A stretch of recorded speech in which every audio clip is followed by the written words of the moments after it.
meeting started. We're about 2 minutes late. Mr. Constant wasn't here.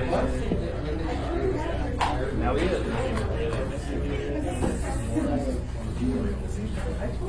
Hello, Chris. Hello.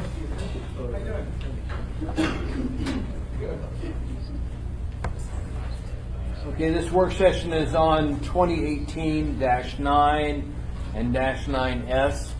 Let's go around the room and identify ourselves the record. Suzanne, are you still online? Yes, Mr. Chair, I'm here. Dick Training Assembly? Jim? From Scale. Aircraft. John Waddleton. Christopher Constant. Becky Wynn Pearson, Municipal Attorney. Okay. Well, we know why we're here. Becky, anything you want to say before we get started? No, I will probably wave my arms if at some point the discussion verges into a discussion of any potential litigation specifically, which may have financial impact to the municipality, and advise that if that comes up, if you want to discuss something that falls in that category, that we adjourn to executive Since session. you're attorney for the city, you're the one that's going to be in court. So I will Please wave raise my your hand arms and if yell. I think we're getting close to there, but I don't know if we want to discuss that specific issue today or not. If we do, I just advise we do it in executive session, and I'll wave. Chris? You want to discuss your S version or what?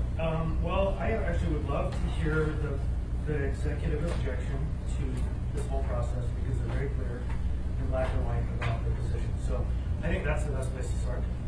Mr. Folsey, you are representing the executive branch, sir.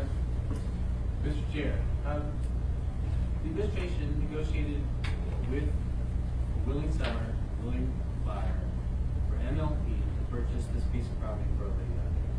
I think from our perspective, MLP looks at this as a business transaction. And they say they have a business need for a lay down yard with 3 options. They can continue leasing it, they can buy the property, or they can move somewhere else. When MLP enters into this as a willing buyer, it's not expressing some platonic view of what a property is worth. It's looking at its own business case. So if it could acquire the property for $5 and that made sense, it might buy the property for $5. And if there's a willing seller on the other side, he would be happy to do that. I understand that there is an assembly position that some historic injury has been done to Mr. Oliva because of allegedly because of some municipal action or misdeeds. Are we getting Even close, if you Becky? take that to be true, We should not discuss any of those. Yeah. even if you take that to be true, we would suggest that the way to remedy that is not for municipal might and power to pay more than what it believes its business case demands for this piece of property. And I think I can speak for Mark Johnson when he says that they crunch the numbers, they are interested in buying the property at $700,000. They grit their teeth and say, yeah, probably still makes sense at $750,000. But beyond that, we'll go somewhere else. We don't need to lay down the yard for more than $750,000. That's Mark Johnson happens as well. So if MLP, which is spending ratepayer money for ratepayer needs, thinks that's as far as it goes, either the transaction just doesn't happen at a higher dollar amount, or somebody else pays the difference. But the municipality, writ large, general government, doesn't need to buy property in that area. So there's no additional municipal interest in sending additional cash to supplement MLP cash. I think to the extent that the Assembly feels that there's something to be remedied here, it's not through paying more than what MLP was able to negotiate with the willing seller.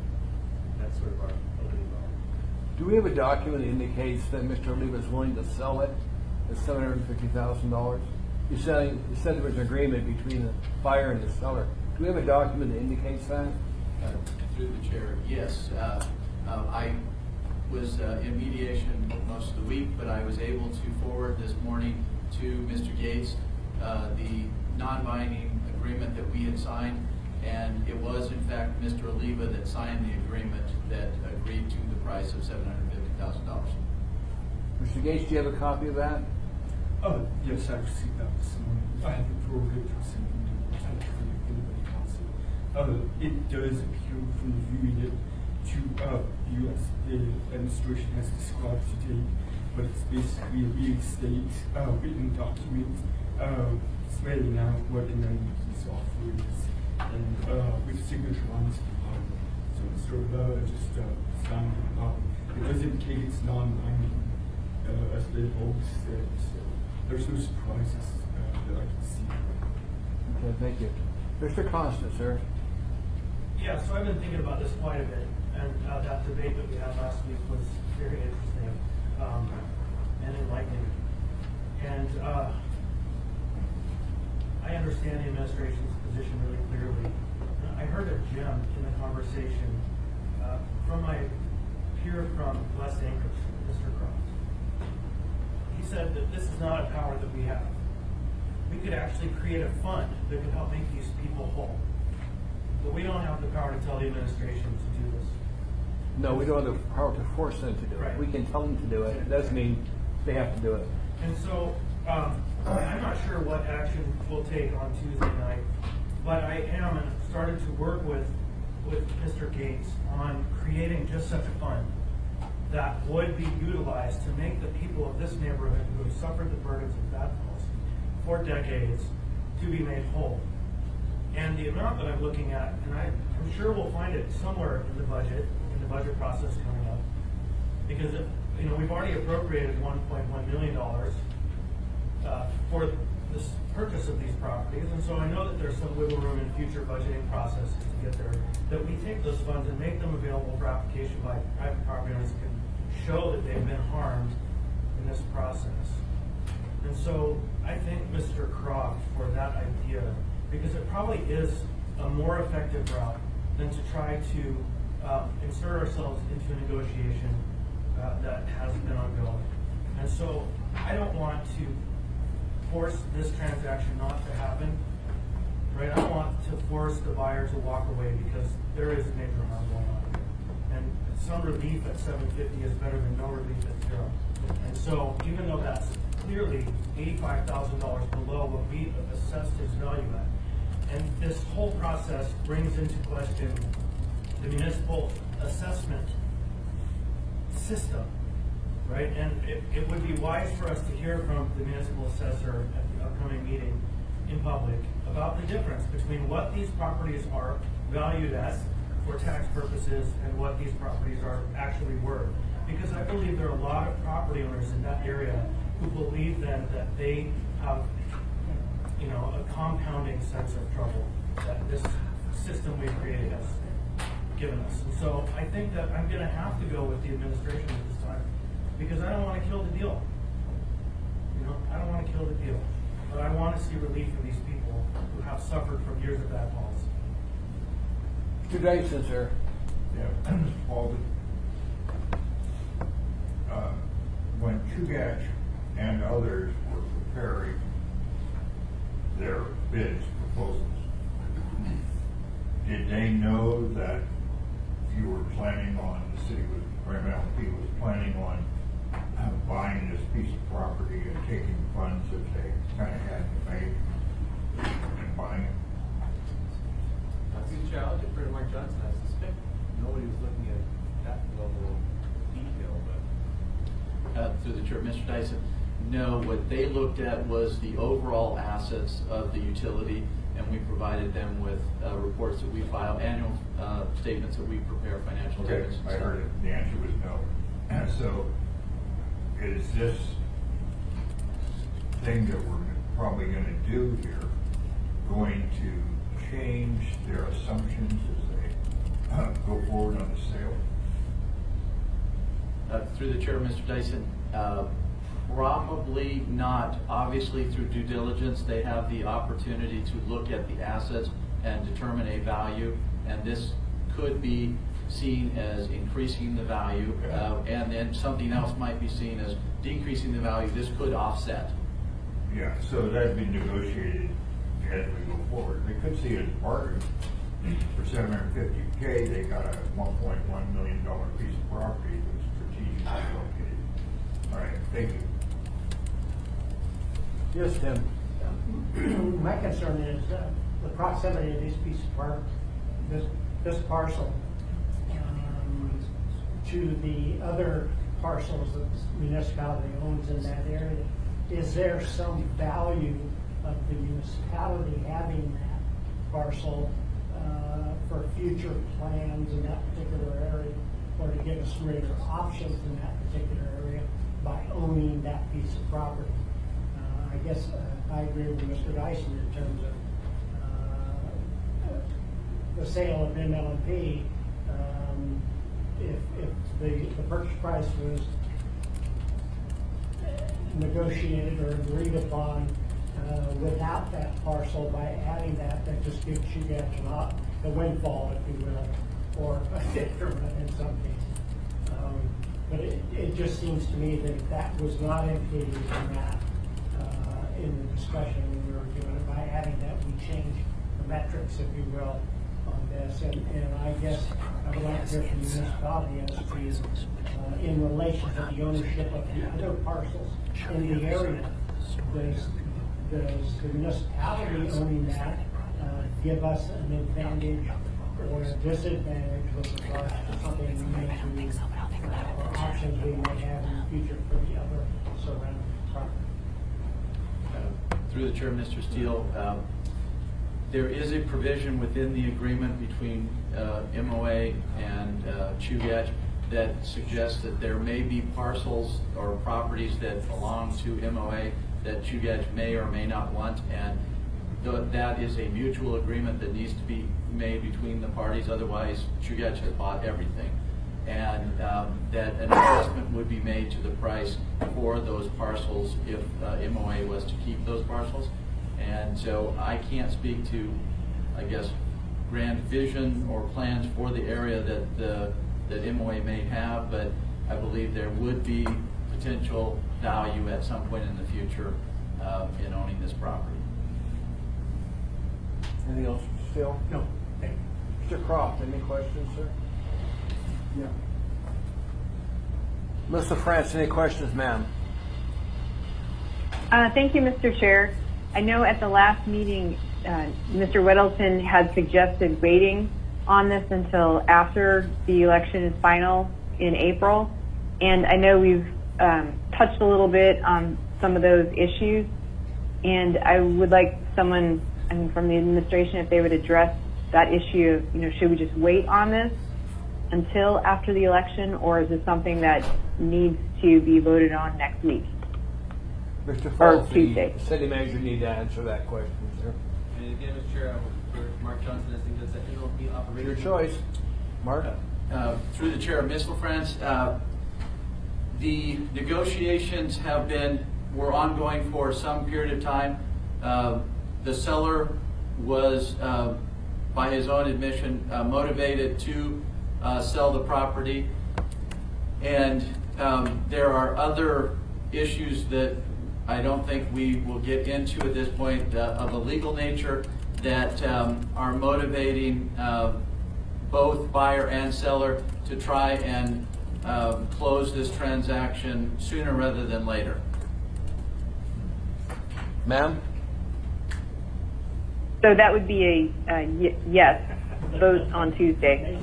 Well, I don't know that it necessarily has to happen on Tuesday, and as But sooner rather than later. yes, as Mr. Oliva mentioned last Tuesday night, last Tuesday night, it is a non-binding agreement, and so assuming that the Assembly approved the ability to move forward with this transaction, he could still say, you know what, no, I'm not going to do it. And Great. so whether it is approved this coming Tuesday or in 2 weeks from that date may not mean that the transaction closes, because Mr. Oliva still has the ability to walk away. Right. Anything else, ma'am? No, thank you.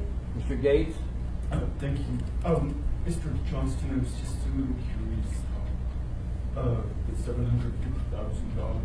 amount was reached. I understand it's 1.5.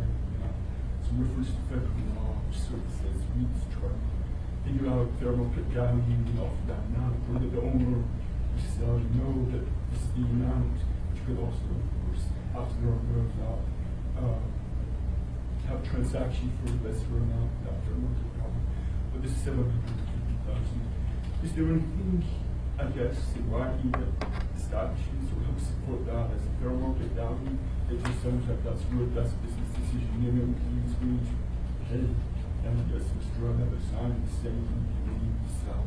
But other than that, appraisal or under the assessor's records, just units, hard value. Is there anything else that we have in order? Maybe to establish a 750? Through the chair, Mr. Gates, no, there was an appraisal, which I believe you have a copy of. There was the tax assessment, which I believe Mr. Constant has provided as well. When Mr. Oliva approached us about acquiring the property, knowing that our lease runs out at the end of the year, he indicated that he wanted us to make him an offer. And we initially offered $600,000. He countered at $9 million. We kind of went back and forth and negotiated. MLMP came up to $700,000, and at that point, they said no, and so I said, okay, that's fine, that's as high as we're willing to go. He and his representative then came back to us and said, make us one more offer. And Ms. Ward, with real estate, called me and said, will you increase the offer? And I said, no. And she said, I think we can get it if you go, one more time. And I said, no. And she said, would you do $750? And I said, okay, fine, go ahead, do $750. And we made the offer to him, and he said, yes, we will accept it. So there is no piece of paper, no magic number way that we came up to it. It was just negotiating between 9 and 6 is where we both started to get to somewhere in the middle. Mr. Gates. Are you aware of whether Mr. Oliva had, I'm guessing, that first 900,000, and that's the appraisal from 2015 sale? Do you know or are you aware of whether Mr. Oliva had a copy of that 2015 appraisal properties? Through the chair, yes, he is aware of the appraisal. I believe he had a copy of it from 16 when I think the appraisal was done. He also was aware, obviously, of the tax assessment of it, and he knew what obviously we have been paying for the lease payments. We pay about $60,000 a year for the lease payments and had done so for 9 years. So I think he had a pretty good idea of what he thought it was worth, and obviously that's why he started at the number that he did. Thank you very much. Mr. Croft. What was the amount of the 2015 appraisal? There was an initial amount, but I believe, and Mr. Constant might know closer than I, but I believe that it was adjusted to about $900,000. Exactly. And did you have other appraisals? Through the chair, Mr. Croft, no, we did not. We, MLMP, did not do an appraisal. I believe the appraisal was actually done by the real estate department when we expressed interest in acquiring it initially, and of course he expressed interest in selling it to us. Mr. Dyson, sir. Yeah, respectful Mr. Chairman, would you reiterate what you told me earlier today about a past assembly action appropriating 1.1? Just that we appointed $1.1 million to MLNP, and they chose not to spend it. When was that, sir? That would have been 2 years ago. 2016 budget, Mr. Chair. 2016, 2018, 2016, 2 years ago. Yes. Mr. Chairman. And they chose, without us knowing it, not to spend it. And what process did the assembly then go to come up with that value? Or That was brought forward by Bill Starr. I don't know what process he used. Couldn't tell you. But it made sense to the body at that time. We appropriated the money. They chose not to take action on it.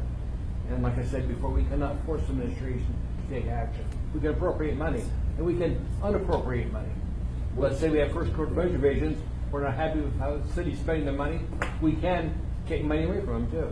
And do you happen to know, sir, where that $1.1 million is sitting? Is that fund balance? No, it wouldn't be. We'll ask. Through the chair, Mr. Dyson, what happened was while the assembly was reviewing our budget, I believe, Mr. Starr, and then it was unanimous, they added, increased basically the budget by the $1.1 million. There were no funds that went along with it. It was just increasing our budget by the $1.1 million.